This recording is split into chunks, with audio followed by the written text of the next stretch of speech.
U.S. lawmakers intensify calls for Andrew to address Epstein ties. London, Reuters. Members of a U.S. congressional committee investigating the Jeffrey Epstein case have intensified their calls for Andrew Mountbatten Windsor to answer questions about his ties to the late financier and sex offender, the BBC reported on Saturday. King Charles stripped Andrew of his title of prince and evicted him from his mansion in the grounds of Windsor Castle on Thursday, responding to the outrage that had built around the royal over years of damaging headlines about his behavior. Buckingham Palace said the censures were needed even though Andrew has continued to deny the allegations made against him.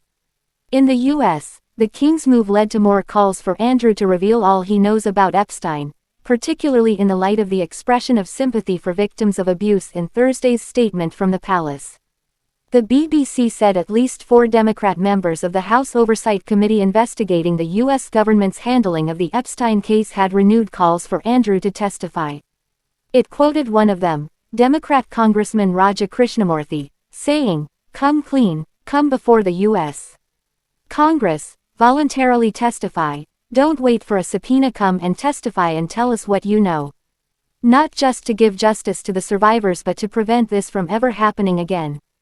Another Democrat congressman, Suhas Subramaniam, said Andrew could appear remotely with a lawyer and speak to the panel privately. Buckingham Palace has been asked to comment. On Friday, UK Trade Minister Chris Bryant told the BBC that Andrew should go to the US to answer questions about Epstein.